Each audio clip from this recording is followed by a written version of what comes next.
Alright, I'm Craig Weaver. I'm Brant Jones. And this is Down and Dirty.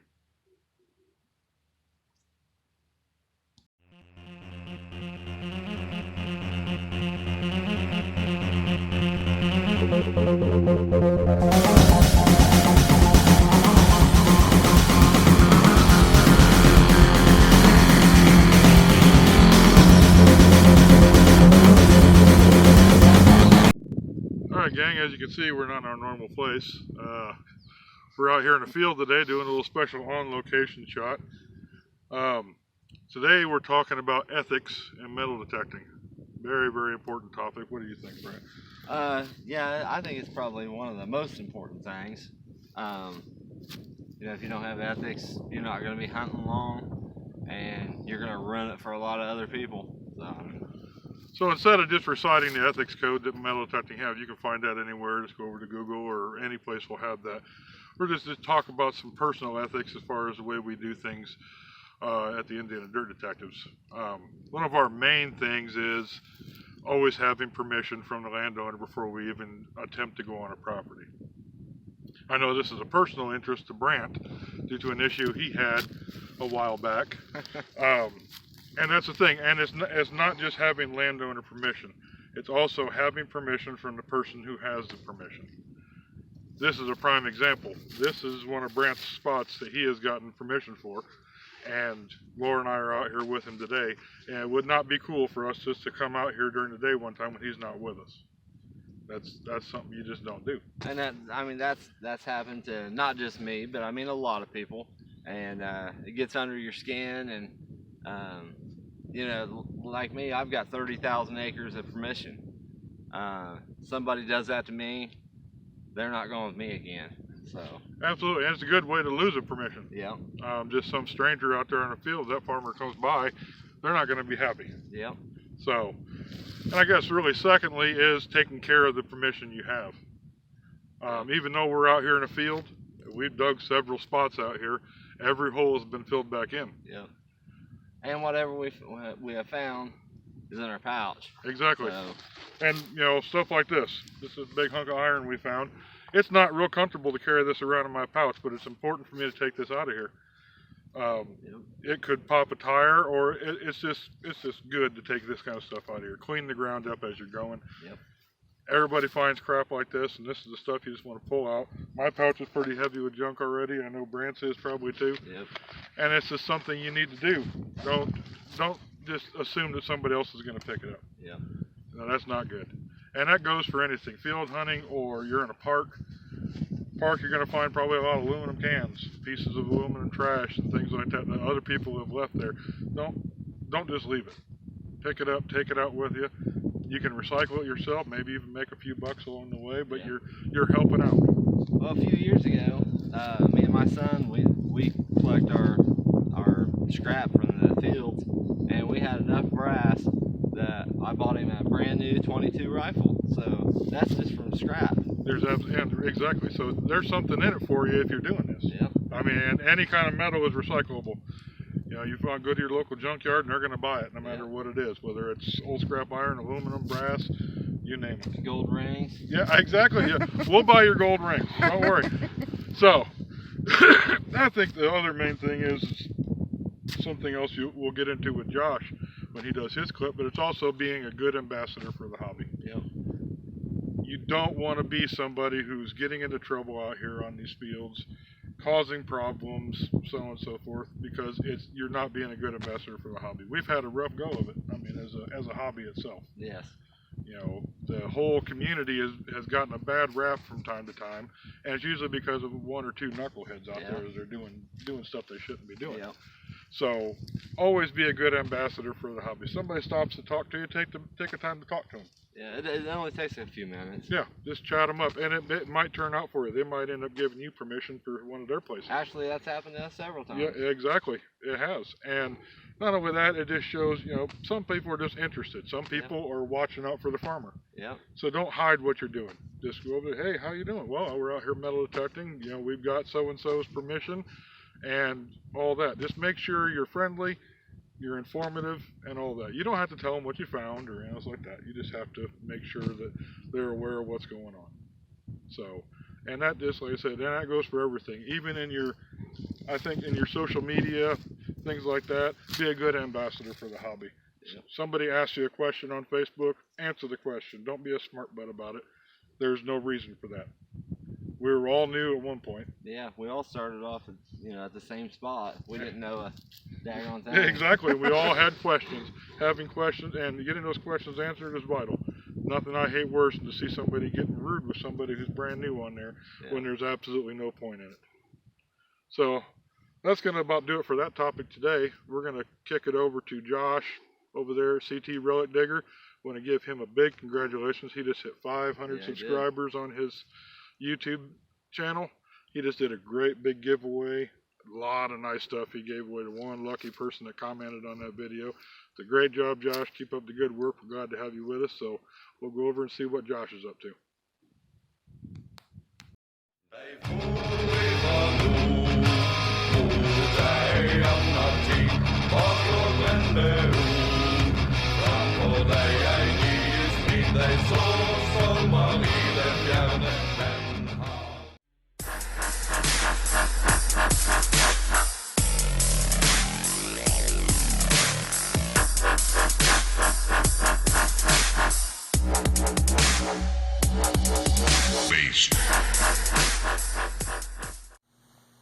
What is happening, YouTube?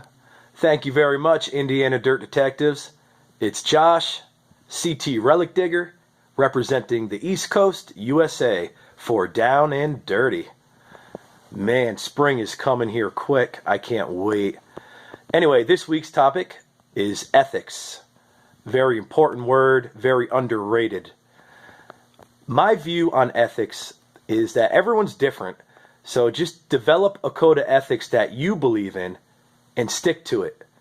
And I guarantee you'll feel good about yourself every time you go digging. So other than filling in your holes and taking out your trash and getting permission and the normal stuff that every good metal detectorist should do, you got to think outside the box also with ethics. And I really think my tip of the week would be bring someone new metal detecting that's never been before, whether it be a kid, a friend, doesn't matter the age. I'm planning a trip with a special needs kid that loves metal detecting, and I'm really excited. That's coming up probably in a few weeks. But that will secure it for our future generations. Bring someone out, get the gold fever bug in them, get the silver bug in their brain, take them out digging, and who knows, you might be developing a future treasure hunter, and if anything, you might start a new hobby and get someone outside, some exercise, and have fun. So that's it. Be kind to one another and enjoy the hunt. Don't worry about what you're digging or not finding. Go out there with a positive attitude and have fun, and you'll do well. Once again, thanks again. Josh, CT Relic Digger. See you next week.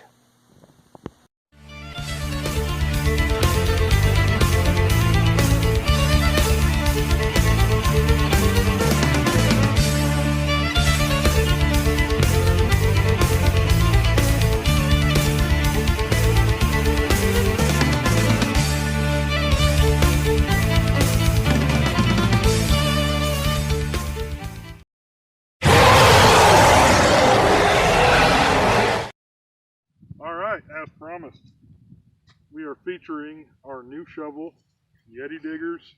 This is from the Rage series. This is the Beast. This is the very first one we're going to release. We're going to have several other models coming out, but this is the first one. We're out here in the field giving it a go.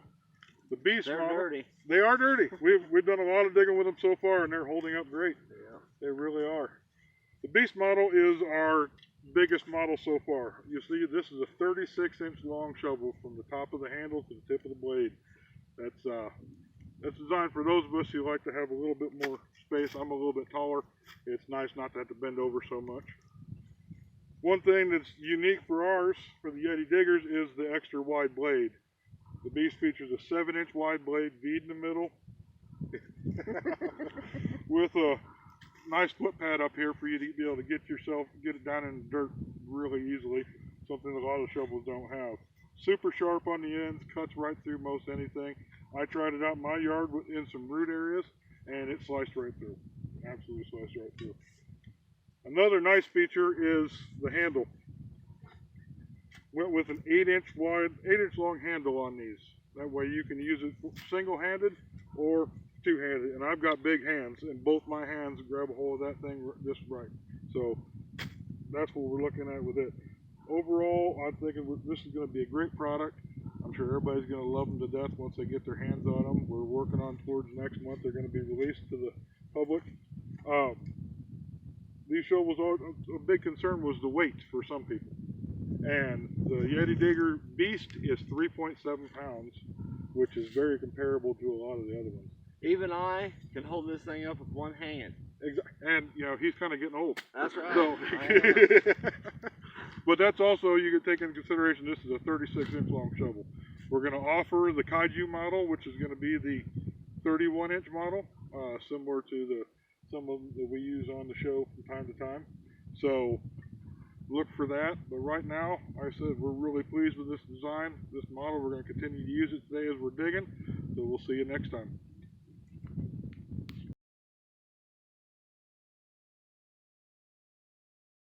All right, we changed positions a little bit. We're still out here digging. See Brian over there, proudly with his Yeti Digger. Yep. He's been digging holes left and right. There's a lot of holes out here. There are a lot of holes. There are a lot of holes. This is a site we came to at Brant way back when we first met him, and we just kind of left it alone until now. Decided to try it out, so we get a nice day here. There's Mama. She's all happy. Of course, we're swinging the Garrett AT Max. Been doing us good. We just got a target down here, and we popped her out, and we got ourselves a shield nickel. Yay. Woohoo! First coin of the day. So, the sun's starting to go down a little bit, unfortunately, these winter days. But yeah, that's a shield nickel. We can't get a date off of it yet. We'll have to clean that up later and see what we get. But that's a good find. Very, very good find. First coin of the day. First coin of the year. First coin of the year for us, yes. Some other people, like that one over there, have already found coins this year. But yeah, so that's a good find. We'll get back with you. Brant's got a find here. Let's see what he's got. Well, you can see 1 cent. it says 1 cent. So that's going to be an Indian. Nice. See what the year is. And this is a dug coin, so you can't really damage it too bad. Yeah. Looks like the date's going to be right there.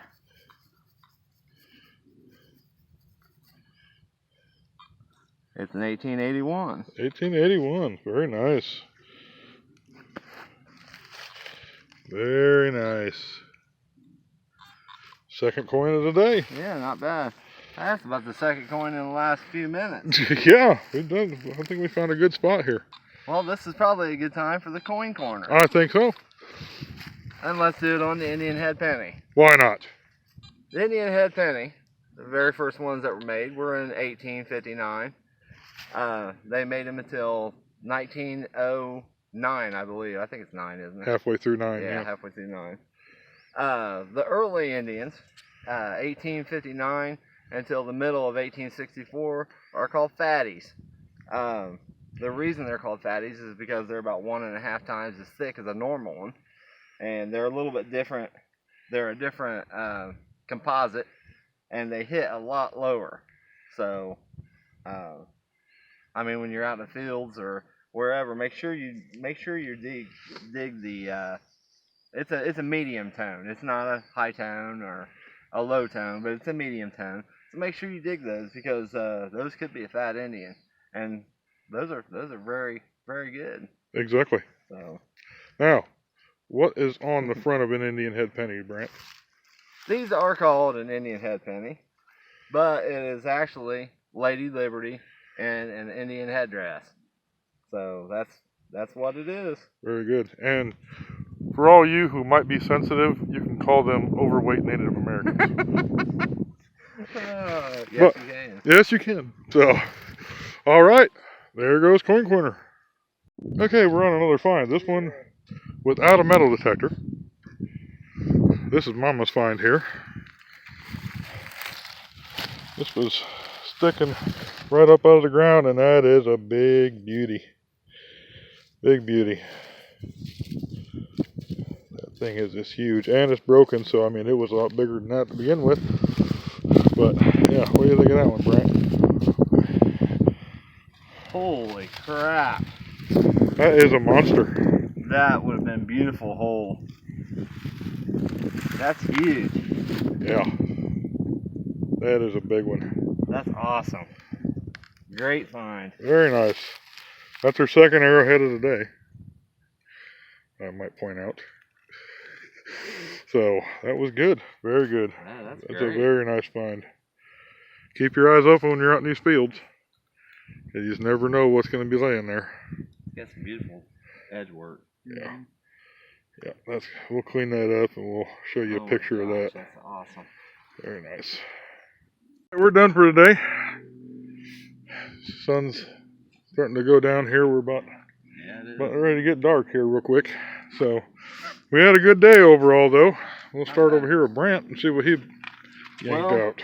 I pulled a big pile of junk that weighted me down all day. Was pulling my britches down, but anyway. The good stuff is, I think that is the top of a lamp, but I'm not positive. I'm gonna have to take it home and clean it up, but that's cool.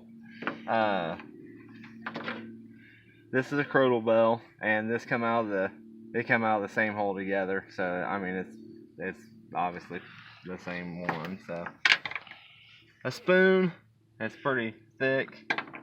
That's part of a knife. A head stamp. A couple rivets, and these things will blast your ears and you think you got a nice coin, and they're a rivet. Part of a spoon or a fork. Those are cool. I like finding those. I am not sure what this is, but it says jokes across the top, and it's got a little figure or something right there. It's pretty cool. Have to clean it up and see Yeah, what it is. I don't know what that is. And then I did get a couple coins today. This is an 1881 Indian and an 1884 V-nickel, and I think that is a semi-key date. So Awesome. yeah, it is awesome. We had a good day. Here's some of the junk that we dug. Hooks and big clumps of iron and aluminum and crap, and you can see in there we dig a lot of junk. So and we just don't pitch it. Yeah, we don't just pitch it. Yeah. We did get this. We're not sure what this is. Brant just found a couple of them. It's a lead ring of some kind. This here we think is off of something to do with a buggy or a cart or whatever. It's solid brass, copper, whatever you want to call it. Got Laura's big arrowhead, spear point, whatever you want to call it. That's nice. A spear point. We're gonna clean that up. That's awesome. Got this one here too. This one is really, really neat looking. It was some kind of artifact at one time. It's been broken, but that's alright. We found this thing here. We're not exactly sure what it is. Got a blue stone. That could even be off of a bicycle, you know. That's possible, but I see gold gilding on there. Oh, yeah. And this was in the back of it, so we're not exactly sure what it was or what it does or whatever. So if anybody knows, shoot us a comment and let us know. And our only coin for today, but this first coin of the year for us, is our shield nickel. Haven't got a date off of it yet. Have to take it home, toothpick it a little bit, and see what she looks like. But let it clean up and get a date off of it, and put her away for the case. Well, what's all that stuff over there? That is just all junk. Which is what we dig most of, honestly. You dig junk? Yeah. It's hard to believe, isn't it? I mean, I know with that Garrett, it's hard. I mean, you fisher guys, Oh, yeah. I would expect you to dig junk. But, Oh, yeah, it's junk. Garrett products, I mean, we're not nearly as good as the French cell phone on a stick. So, well, I think that's going to be about it for today. Time to go home, rest up. Unfortunately, we have real jobs we have to get back to tomorrow. But eventually, one of these days, Brand will win the lottery. I'm still trying. He's trying. All right, until then, keep your coil of this oil. And your eyes on the prize. There we go, Brent. It took me a second.